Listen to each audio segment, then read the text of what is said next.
பெரியவர்களே, தாய்மார்களே, உங்கள் அனைவருக்கும் என்னுடைய வணக்கத்தை தெரிவித்துக் கொள்கிறேன். தெய்வ பக்தி என்பது எங்களுடைய உடம்பிலே ஊறிய ஒன்றாகும். அது செட்டிநாட்டை பொறுத்தவரைக்கு அங்கே முழுக்க முழுக்க ஊறி ரத்தத்தோடு ரத்தமாக கலந்து விட்ட ஒன்றாகும். சிறுவயதிலிருந்தே தெய்வ பக்தி எனக்கு உண்டு என்றாலும் சகவாச தோஷத்தால் கொஞ்ச காலம் தெய்வ பக்தி இல்லாமலும் நான் இருந்தது உண்டு. தெய்வத்தை விரோதித்ததும் நிந்தித்ததும் உண்டு. தெய்வ பக்தி என்பது தேவையற்ற ஒன்று என்ற கருத்துக்கு நான் உடன்பட்டிருந்ததும் உண்டு. ஆனால் தெய்வ பக்தி என்பது எனக்கு எப்போது வரத் தொடங்கிற்று என்பதை அறிந்தால் ஒரு வகையிலே நீங்கள் ஆச்சரியப்படுவீர்கள்.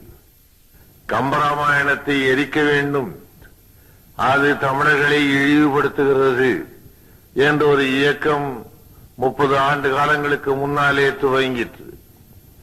அந்த இயக்கம் அரக்கர்கள் என்று வர்ணிப்பவர்கள் எல்லாம் தமிழர்கள், ஆகவே அவர்களை இழிவுபடுத்துகிறது கம்பராமாயணம் என்று கூறிற்று.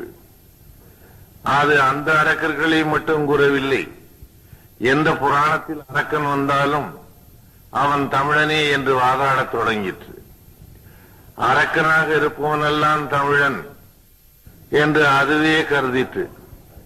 ஆகவே நாமும் கொஞ்ச காலம் அரக்கராக இருக்க வேண்டும் என்று அதுவும் விரும்பிற்று. நானும் விரும்பி கொஞ்ச காலம் இருந்தேன். அனுமான் என்று குரங்காக வர்ணிக்கப்பட்டிருப்பவனும் இவர்கள் எல்லாம் தமிழர்கள், தமிழர்களை இழிவுபடுத்துகிறது கம்பராமாயணம், ஆகவே அதை கொளுத்த வேண்டும், எரிக்க வேண்டும் என்றெல்லாம் வாதம் எழுந்த போது அதை பற்றி திரு அண்ணா அவர்கள் ஏராளமாக எழுதத் தொடங்கினார்கள். கம்பனிலே எவ்வளவு ஆபாசம் இருக்கிறது என்று அவர் ஒவ்வொன்றாக எழுதத் தொடங்கிய போது நாமும் அது பற்றி கம்பனை விமர்சனம் செய்ய வேண்டும் என்று எண்ணி கம்பராமாயணத்தை நான் படிக்க ஆரம்பித்தேன். அரக்கன் என்பதற்கு கம்பன் ஒரு விளக்கமே சொல்லுகின்றார். இரக்கமென்றொரு பொருள் இல்லாதார் அரக்கர் என்று. கம்பராமாயணத்தை படிக்க படிக்க அதை விமர்சனம் செய்ய வேண்டும் என்கிற எண்ணம் போய் இன்னும் படிக்க வேண்டும் என்ற எண்ணம் தோன்ற ஆரம்பித்தது. அதை தொடர்ந்து படித்து மனப்பாடம் செய்து வைத்த காரணத்தால் அதிலேயே மூழ்க நேர்ந்தது. தேவையானது என்கின்ற உணர்வு தோன்றிற்று. உணர்வு தோன்றிற்றே தவிர தெய்வ பக்தியினுடைய விளைவு என்ன என்பதனை என்னாலே உணர்ந்து கொள்ள முடியவில்லை. எல்லோருமே தெய்வத்தை வணங்குகின்றார்கள். சில பேருக்கு அந்த தெய்வம் வரம் அளிக்கிறது, சில பேருக்கு சாபம் அளிக்கிறது. சில பேர் நன்றாக வாழுகிறார்கள் தெய்வத்தை நம்பியவர்கள், சில பேர் நன்றாக வாழவில்லை. கோவிலுக்கு வருகின்ற லட்சோப லட்சம் மக்களில் அந்த லட்சக்கணக்கான மக்களுமே சந்தோஷமாக வாழ்க்கை நடத்தவில்லை. ஆகவே பல்வேறு வகையான வாழ்க்கை முறைகள் இருந்தாலும் அவர்கள் அனைவரும் தெய்வத்தை நம்பி கோவிலுக்கு வருகின்றார்கள். ஆகவே தெய்வ பக்தியினுடைய உண்மையான பலன் என்ன என்று என்னாலே உணர முடியாமல் இருந்தது. கடைக்கு போய் 8 அணாவை கொடுத்தால் 8 அணாவுக்கு ஒரு சாமான் கிடைக்கிறது.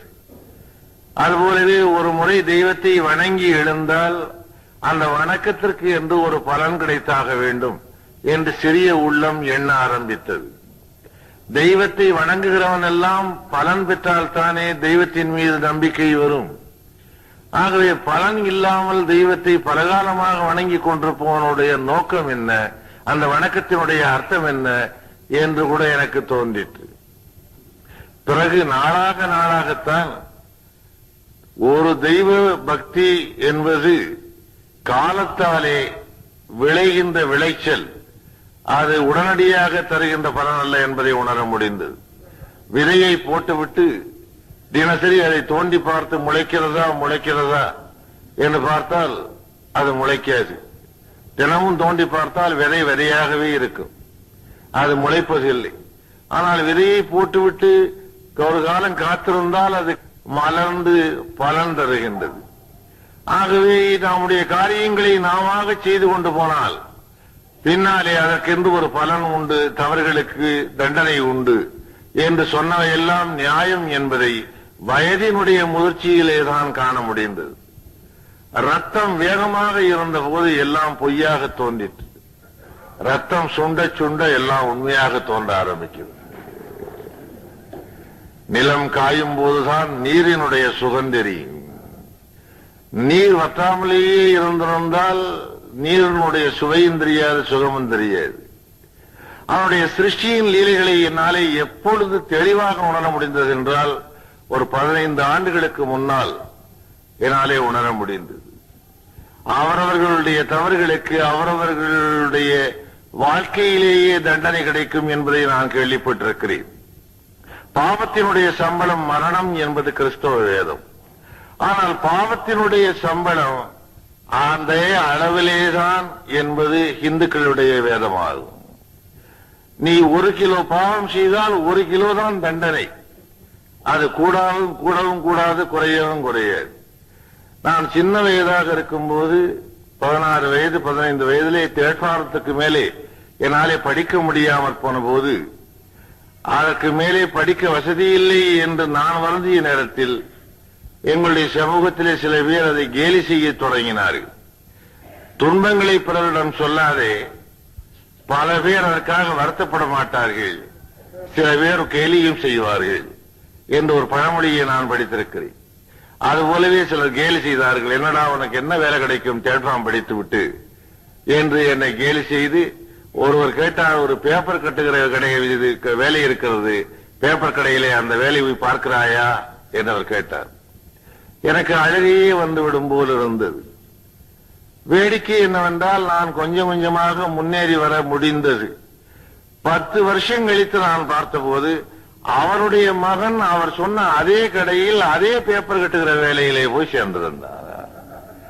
எனக்கு இதற்கு மேலே கடவுளை நம்புவதற்கான நியாயம் வேறு தேவையில்லாமல் இருந்தது. எப்படி சொல்கிறாயோ, எப்படி அளக்கிறாயோ அப்படியே அளக்கப்படுவாய், எப்படி தீர்க்க நினைக்கிறாயோ அப்படியே தீர்க்கப்படுவாய் என்பதனை என்னாலே உணர முடிந்தது. அதுவும் சிருஷ்டியினுடைய விவரங்களை தெரிய தெரிய ஒரு அதிசயம் எனக்கு காத்திருந்தது. இன்றைக்கு சந்திரமண்டலத்தை எட்டி பிடிக்கின்றவன் கூட மரணத்தை தடுக்க முடியவில்லை என்பதனை நாம் பார்க்கின்றோம். மரணத்தை உண்டாக்குவதற்கு வழிகள் இருக்கின்றன, மரணத்தை தடுப்பதற்கு வழிகள் இல்லை. காரணம், இது சிருஷ்டியினுடைய லீலை என்பது மட்டுமல்ல, பூமியைக்குள்ளே குடைந்து அணுவையும் பிளக்கக்கூடிய மனிதனுக்கு, விஞ்ஞானத்திற்கு இதை கண்டுபிடிக்க முடியவில்லை என்றால் ஏதோ ஒரு சுப்ரீமிட்டி இருக்கிறது. அது எந்த பெயராலே அழைத்தாலும் கூட ஏதோ ஒன்று இருக்கிறது என்று தோன்றுகிறது. வாழ்க்கையிலே நாம் எல்லாம் விரும்பி பிறந்தவர்கள் அல்ல. நாம் இந்த இடத்திலே ராமசாமி ஐயர் மகன் கிருஷ்ணசாமி ஐயராக நான் வந்து பிறக்க வேண்டும் என்று வேண்டிக் கொண்டு நீங்கள் பிறந்ததில்லை. சாத்தம் சித்தியார் மகன் முத்தையாவாக நான் வந்து பிறக்க வேண்டும் என்று நான் வேண்டிக் கொண்டு பிறந்ததில்லை. அவரவருடைய வேண்டுகோளுக்கு இணங்க பிறப்பதென்றால் நாம் எல்லாம் இங்கே பிறக்குமாறு கேட்டிருக்க மாட்டோம். மைசூர் மகாராஜா அரண்மனையிலே பிறக்க வேண்டும் என்று கேட்டிருப்போம். இப்பொழுது பிறக்கிற குழந்தையாக இருந்தால் மைசூர் ராஜாவுக்கு மரியாதை இல்லையே, எந்த ஒரு ராஜாவுக்கு மரியாதை இருக்கிறதோ அங்கே பிறக்க வேண்டும் என்று கேட்டிருப்போம். பிறப்பு என்பது நம்முடைய நோக்கத்தின்படி நடைபெறவில்லை. நம்முடைய நோக்கத்தின்படி நடைபெறவில்லை என்பது மட்டுமல்ல, நம்முடைய இஷ்டத்தின் விளைவாகவும் அது பிறக்கவில்லை. யாரோ 2 பேர் சந்தோஷமாக இருந்தார்கள், அதனுடைய விளைவு நாம் இங்கே பிறந்தோம். நாம் பிறந்தது மட்டுமல்ல, நாம் இங்கே வந்து உட்கார்ந்திருக்கிறோம் அவ்வளவு பேர். இது நம்முடைய நோக்கத்தினாலே வந்ததல்ல. ஒரு தாய் தகப்பனுடைய சந்தோஷத்திற்கு தண்டனை நாம். ஆக 2 பேருடைய சந்தோஷத்தினுடைய விளைவாகத்தானே நான் பிறந்தேன். இது என்னுடைய நோக்கத்தில் பிறந்த பிறப்பு இல்லையே என்கிறதாலேதான் பிறந்தவுடனேயே குழந்தை அழுகிறது. விரும்பி பிறந்த பிறப்பாயிருந்தால் பிறந்தவுடனே குழந்தை சிரிக்கும். யாரோ செய்த தவறின் விளைவாக இந்த பூமியிலே நான் வந்து பிறந்திருக்கிறேன், என்னுடைய எதிர்காலம் என்னவோ என்று அது கலங்குகிறது.